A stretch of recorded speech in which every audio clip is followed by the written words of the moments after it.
Happy Thursday. We are back at it again with GC Live. Fowl Balls coming at you live, like I mentioned.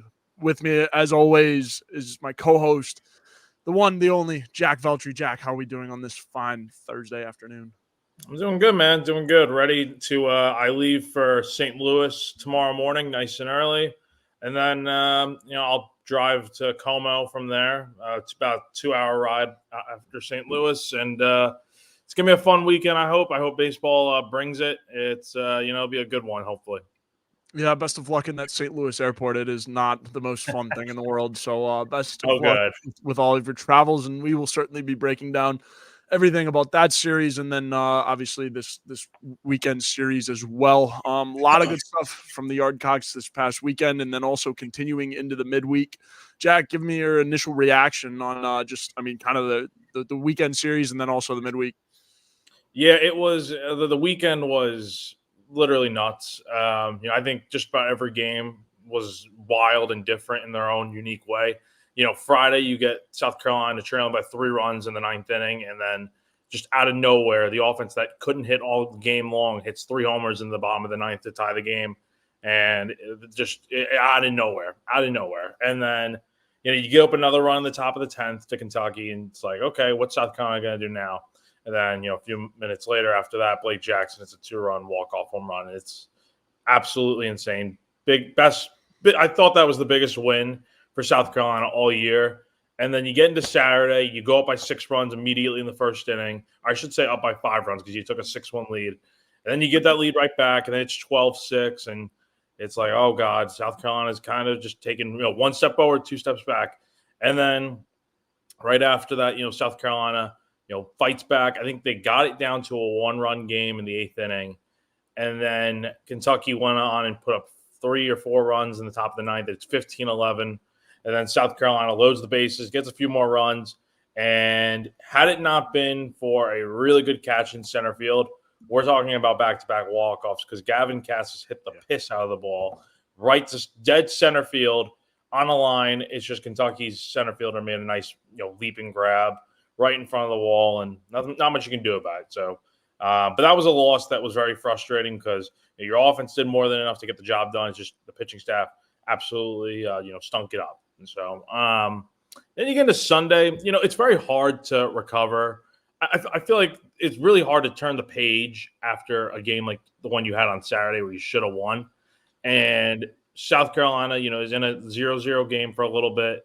Ethan Petrie hits what should have been a 3-run homer, but because, South Carolina makes, stupid mistakes from time to time, Petrie passes Austin Brinling on the base paths, and it becomes a 2-run single that ends up clearing the bases. So after that, you're like, okay, how's South Carolina going to, go about messing this up? But give credit where it's due. Dylan Eskew pitched a hell of a game Sunday and pitched, I think, 6 1/3 brilliant innings of shutout ball.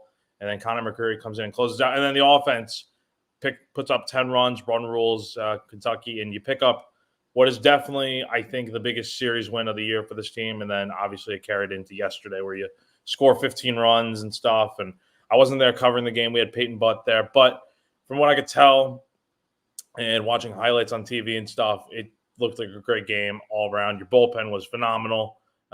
Jake McCoy obviously gave up 2 runs in 2 innings, but his stuff will develop over time. And then the bullpen really shut it down, only giving up 1 hit the rest of the way. And obviously you score 15 runs. You score 38 runs over your last 3 games.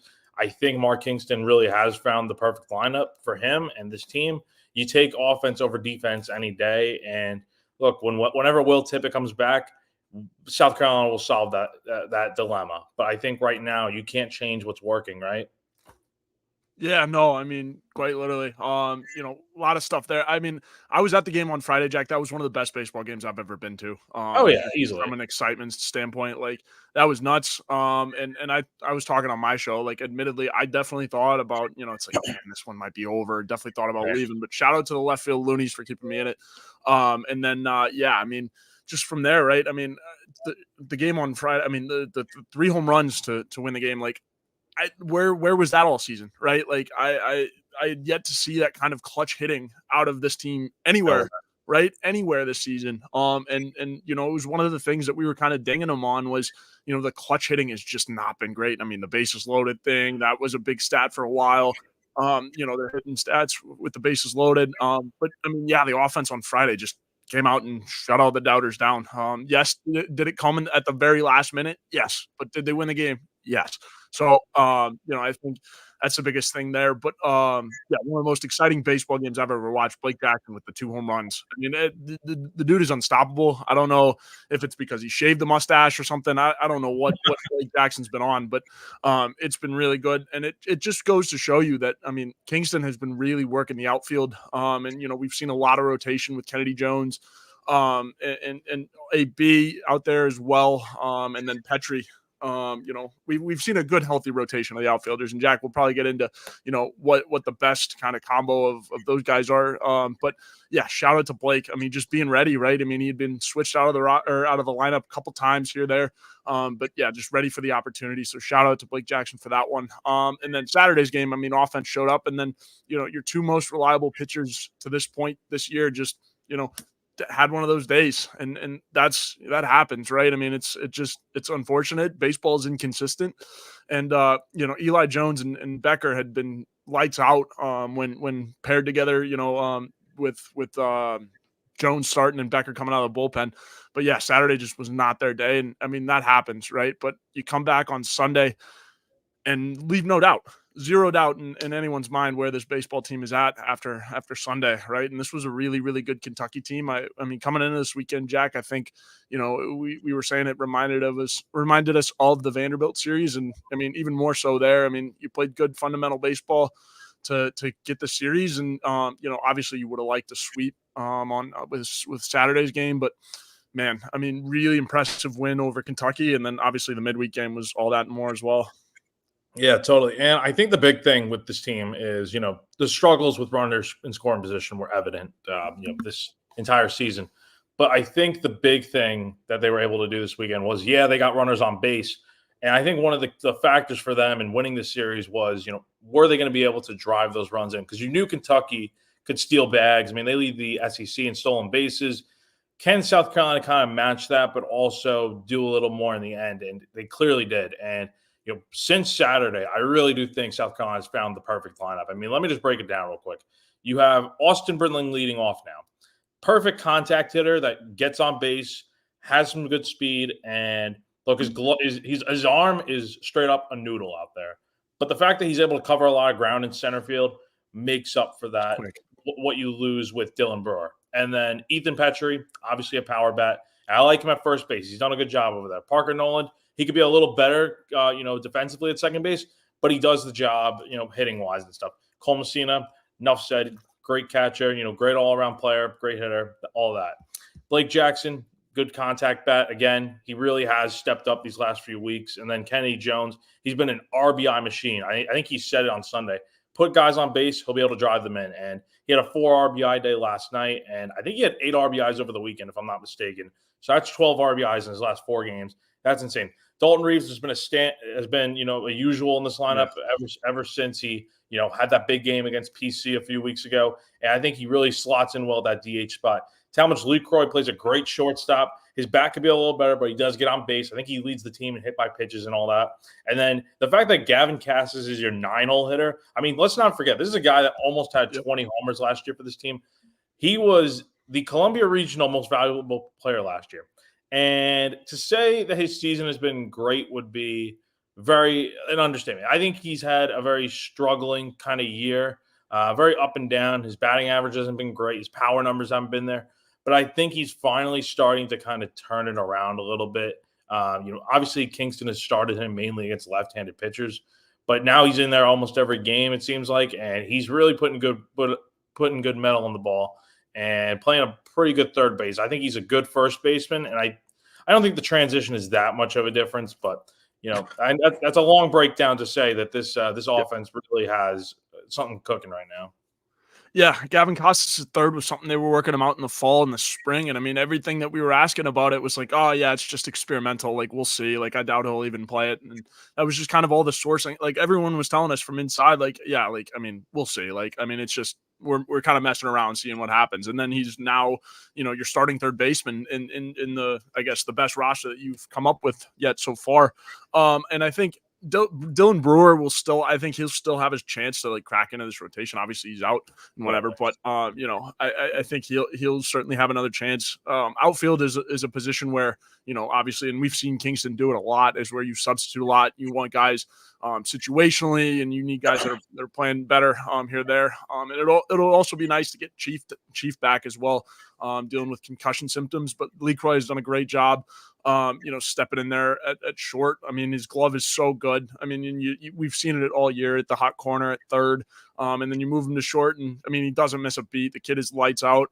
And that's not necessarily a shot at Lee Ellis too, because Lee Ellis is a freshman. I mean, that kid is going to be is supposed to be the next shortstop for this program, and he's gotten shown some good stuff when he's been in. But you got to go with the vet there and throw LeCroy in there, and still continue to let Lee develop as this team is.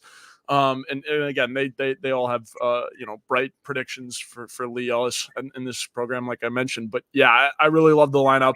Petrie at first, it gives you more versatility in the outfield. Dalton Reeves at DH, he's really, really, really hot as a hitter right now. Big kid that can really swing the bat. So I like it, Jack. I mean, no complaints over here. Yeah, and I got a question on Jack's mailbag earlier today. And I'll ask you this question, Joe, and I'll get my thoughts on too.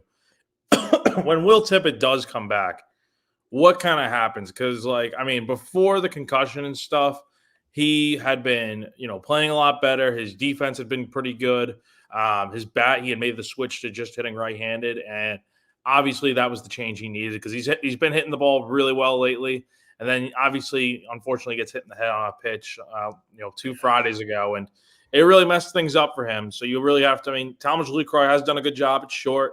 Lee Ellis had his moments, but I do think LeCroy's the better suit over there. So when Tippett does come back, what does this infield look like to you, in your opinion?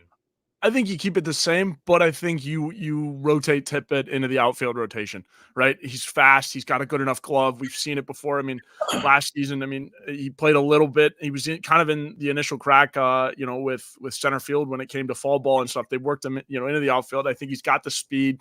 His bat, the way he was trending, and again, with this, concussion symptoms, you have it can throw, your whole game off and all that stuff. So, I think you try to work him into the outfield rotation, but I also think, he does get another shot at short. But we are so late in the year where it's who knows if you want to, switch up your infield like that. I don't know.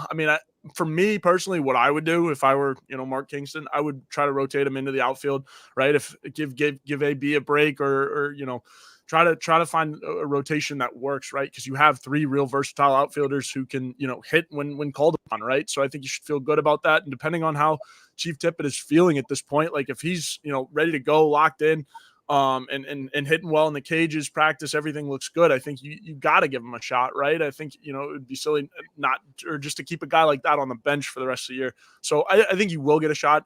Personally, I think I would do it in the outfield, but I don't know, Jack. What do you think? Yeah, and with Tippett, he is a guy that I'm glad you brought up that point about the outfield because I almost forgot that he did start. I believe he started every postseason game last year in the outfield, and he was a regular in the lineup. So, and that's with how rough his bat was last year. But I think he's definitely been playing better, and he does deserve some sort of chance when he does come back and get healthy. But you got to stick with what's working right now, and that leads right into our question from EX Omake. Who I'm not gonna say the whole name. Sorry, that's a mouthful. Appreciate you tuning in, though. We always appreciate the questions. We appreciate you tuning in. Yeah. But why do you think the new lineup works so well? It's like it just fell into our hands. Yeah, I think the big thing with this lineup, and we kind of referenced it before, is the fact that they are taking a more offensive-heavy approach as opposed to defense, and I think it's working. Right? I think the infield's doing their job. The outfield is covering ground, and I don't think it's hurt them yet. Right? So I think they're playing the hot hitters with a guy like Gavin Casus who has been swinging it better. I think 1 through 9, you really have such a dynamic lineup. It's not just a power heavy lineup anymore. It's you have your guys that have speed and contact and can get on base, and then you have your big boys in the lineup like Cole Messina and Ethan Petrie, who can drive them in with like a 2-3 run homer. So I think it really works out well in that aspect. And that leads into the next question with, what has been going on with Casus this season. I think he's been playing better lately. I think he's been swinging the bat a lot better. And this is a guy that was hitting, I don't think it was under 200, but maybe it was. He was hitting in like the 220s this season. Now he's up to a 250 batting average, 844 OPS, 6 homers, 26 ribbies, and a 460 slugging. So it's obviously not exactly where you want it to be for him. But at the same time, I think he got off to such a slow start that's going to impact his numbers. And I think he's definitely been playing a lot better lately. He looks comfortable at third base. Like Joe said, he had borked there in the fall a good bit and made some nice plays from what I can remember watching. And, the bat's always going to be there. And I think it's, like I said before, if it's not broke, please do not fix it, because South Carolina's doing a lot of good things to be able to score 38 runs in their last 3 games. Yeah, absolutely. Gavin Casus is one of those guys that always heats up as the season goes along. I mean, as the weather gets warmer, he's a Florida boy. I think that's a little bit of it too. Like as the weather gets warmer, he starts playing better. And it just took him a little bit to find his groove this season. And granted, it wasn't the MLB prospect kind of like trajectory that we expected to see from him this year. But again, he's back at it right now. Like this is what we thought we would see from him at this point. And if you're South Carolina and Mark Kingston, right? Like you should be licking your chops. You should be so happy that he's getting hot right now, because this is when you need to play your best baseball, right? Honestly, Jack, for a cornerstone in your lineup and for a guy that hits as well as Gavin Casus can, and somebody that can really just put ball in the barrel, or put the barrel into the ball and just send it out, right? You want him getting hot right now. So I think it's, a great spot for Casus. No better time than now. And certainly, these Gamecocks have their hands full with Missouri this weekend. Yeah, and let's not forget that, I'm glad you brought up the point that they're getting hot right now, because if you look back to last year, South Carolina had been playing such good baseball for the first, 3 months of the season leading into mid-April, where you had just beaten LSU and stuff, and you swept Florida. And then you go through that stretch where it's right around this time of year, actually, where they had gone on that cold stretch of guys getting hurt and playing some of your worst baseball. And you go from being number 3 in the country to playing yourself almost out of a hosting bid for a regional. So I bring that up because I think South Carolina is doing a reverse course kind of they had a little bit of an up and down season to this point. But I think now you're seeing them start to really put it together, right? They, beat Florida in a series. They played really competitively against Arkansas, and then they put it all together against Kentucky. Now you're going to Missouri. Missouri's a team that I think, you should not take any team for granted in the SEC. That is the one lesson you have to learn with college baseball. It can be anyone's weekend. But I think when you look at Missouri this year, they have just not been very, they've been underwhelming this year. They're 20-26 on the year, 6-15 in conference play. They're, if you want to look at some metrics and stuff, they're 94th in the RPI. For reference, South Carolina is 10th in the RPI, and they just, they're 5-13 quad 1 games, and they really haven't had a good year. I just think it's, they got swept by Tennessee last weekend.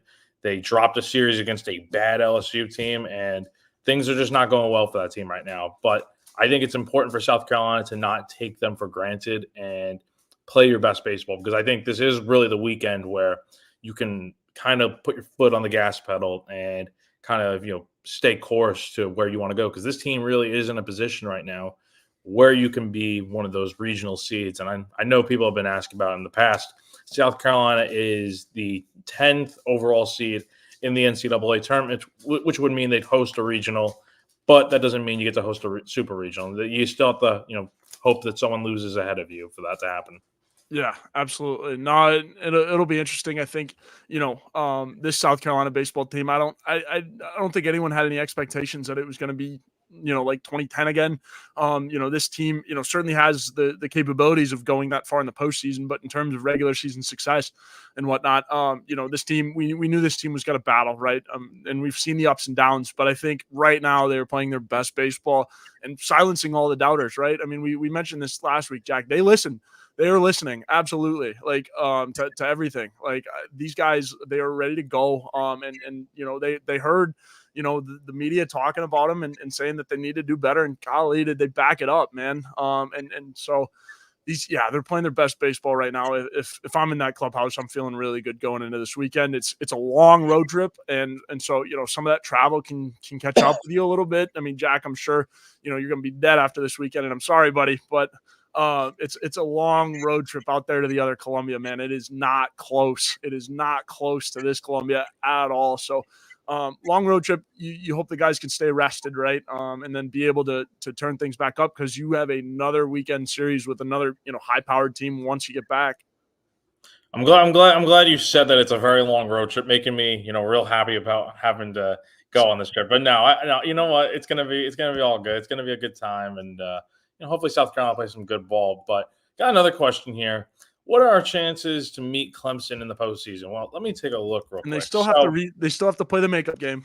That's still now. I hate to break it to you, pal. Oh, they canceled that. I might have missed that. Oh, yeah. Now I'm sure Clemson didn't want the smoke, but who knows? But just looking at D1 baseball real quick, Clemson is currently projected to be a 3 seed in the NCAA tournament, which would mean they'd get to host a regional and a super if they make it that far.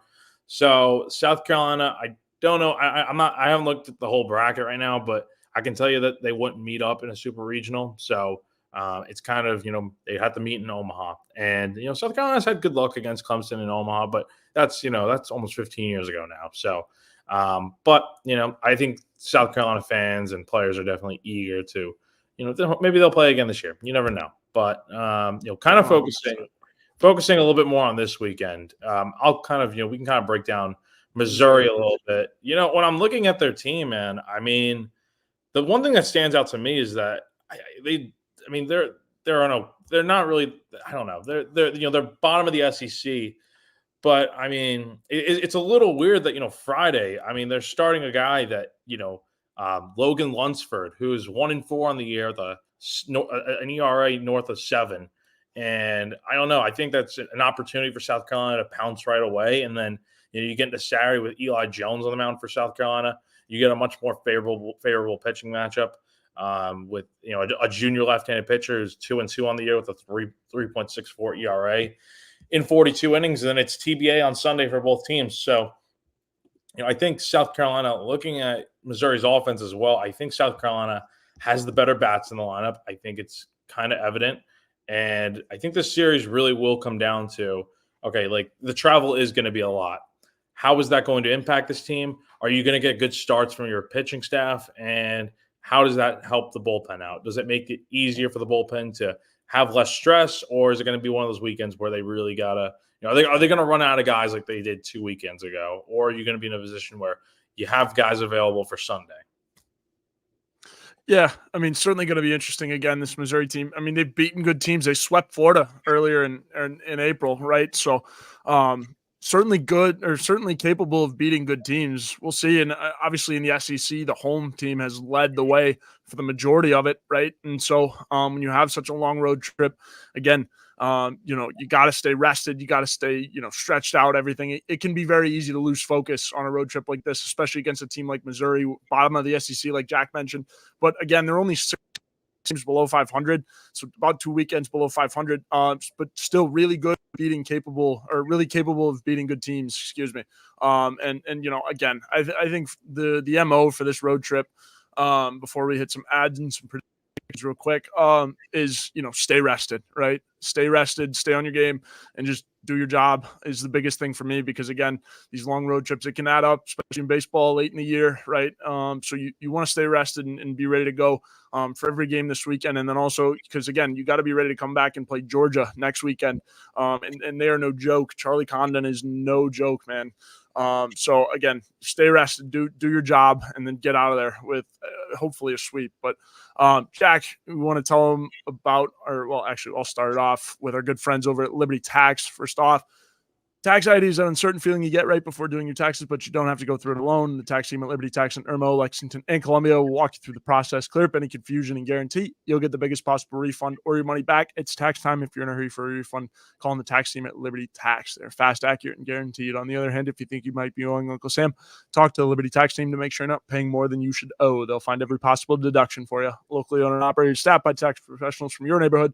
Open 9 to 9 on weekdays and 9 to 5 on Saturdays with multiple service options. Start through the Liberty Tax mobile app or through their desktop portal. Make an appointment or just walk in, give a call to upload your tax documents. When you come in, your return will be ready to review and sign. Give them a call on your screen right now. And for those listening, 803-462-5576. Once again, 803-462-5576 for all of your tax needs this tax season. Jack, want to tell them about our good friend Clint?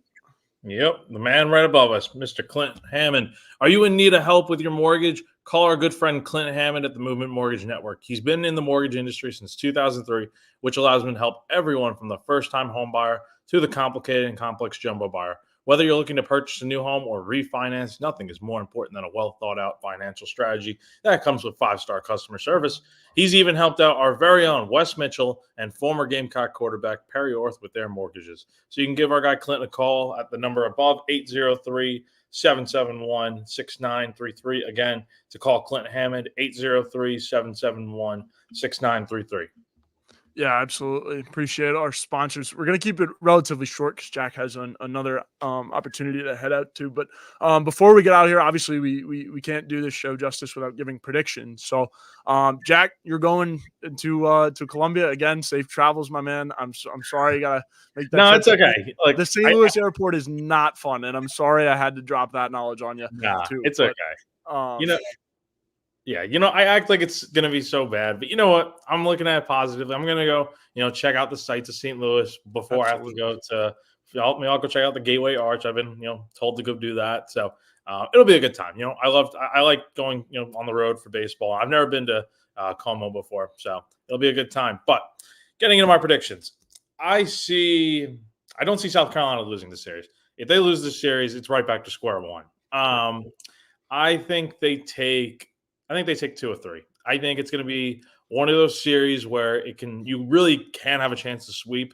I think South Carolina's going to take the first 2 games, and then you get into Sunday, and Missouri desperately needs a win. I think Missouri's going to find a way to get the win. I'm not sure who's pitching, for either side. If I had to guess, I would assume it's Dylan Eskew for South Carolina again. But you might get into one of those situations where you use your big dogs in the bullpen, and then you have, not a ton of, length available by Sunday. So I do think South Carolina's clicking at the right time, but I do think Missouri is good enough to take at least one game. So give me the Gamecocks 2 or 3 this weekend, which is more than successful enough. Yeah, absolutely. I'm right there with you. I mean, I think at least 2 of 3. I think they're very capable of sweeping this one. And if they do sweep, watch out.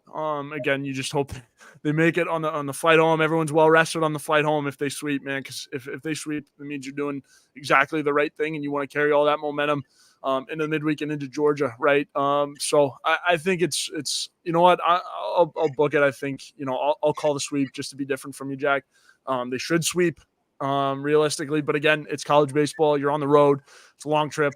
So I mean, if they do drop one, it's not the worst thing in the world, right? I mean, you saw in the midweek, they're still red hot.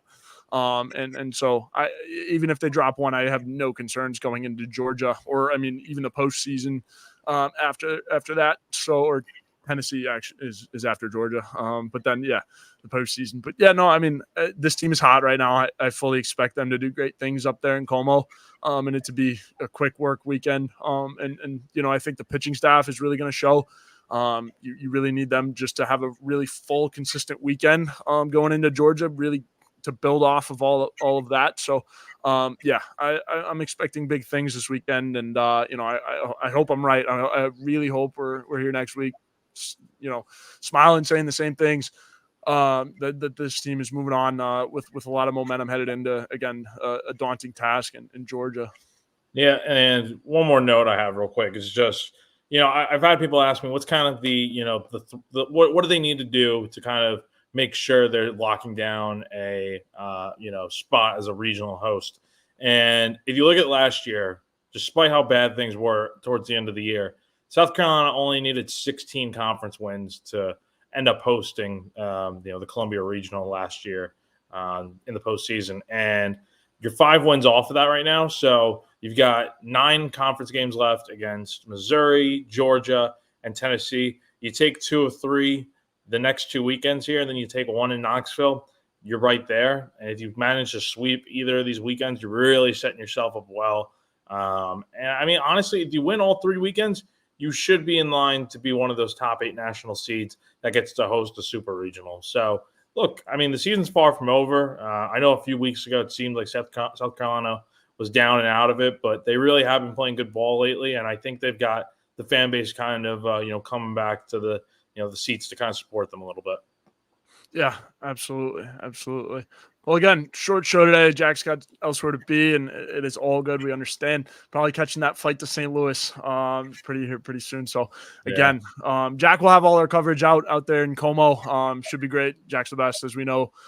Should be really good. And then, obviously, I'll have my show, The Walkthrough, on Sunday to break down the whole series, per usual. And then we'll be back next Thursday as well. So, appreciate everyone tuning in. This Thursday afternoon. We will see you again next week. And again, hopefully talking about a Gamecock victory.